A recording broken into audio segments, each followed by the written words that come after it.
All right, family. So this is a question for you.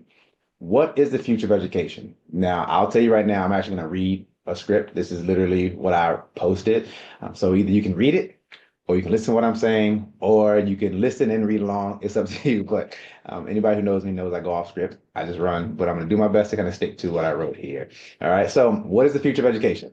Um, so you all know me, and I'm far from being a political bullhorn, but I do recognize that things are highly interconnected. And so I hold no allegiance to any particular party, platform, or group. I've been a registered independent for years, and I like to move based on my own personal moral and ethical compass. I move how that guides me.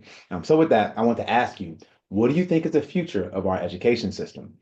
With the prospect of the Department of Education being shut down, how research dollars are being frozen at university levels, and states are shifting their funding to try to cover gaps, what do you believe is to come? And what does tomorrow look like for education? So I definitely invite you to respond to that prompt, but I'll share my thoughts if you would like to hear.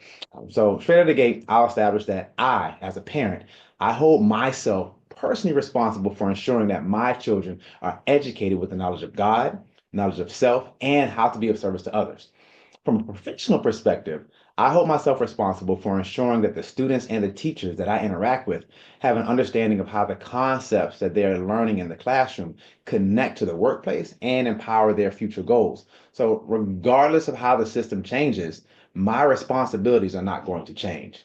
But from that viewpoint, I will also add that I see the education system as a combination of both public and private, fully commercialized on both ends of the spectrum. But because of that, it requires supplemental inputs on all ends of that whole perspective to be able to holistically develop our leaders of tomorrow. And so basically what I'm saying is because of these gaps in this education system, it means that we have to have learning that exists inside and outside the classrooms at the K-12 and post-secondary levels. Now, while I will outright say that I am not in agreement with what is happening, I see the moves on the political front as disruptive to the status quo, and it's forcing a change.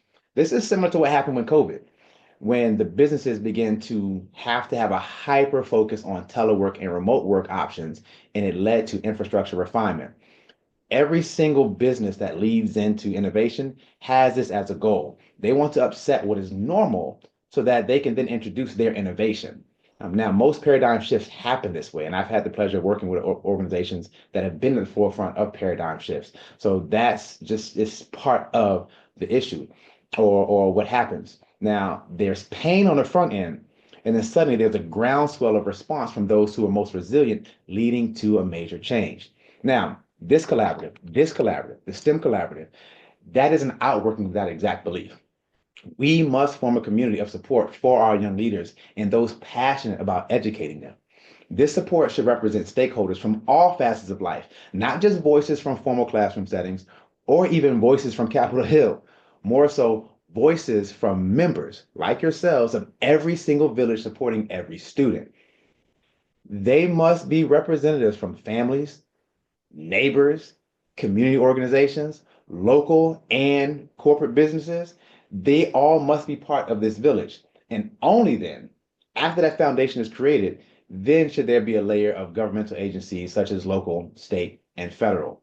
Obviously, there are complexities to this and nuances in terms of the degrees in which every single one of these contributing members are going to be layering in and contributing. However, this is basically the gist of what I believe should be the outworking of a holistic response to what we see happening. Really, it's already needed, but now it's kind of being forced to make some accommodations or adjustments to what we see going on to improve our education system. But that's just the gist. Now, because this is just a high level, if you would like to get the 57-page detailed strategic implementation plan, you can definitely get. I'm joking. I don't have a strategic plan laid out.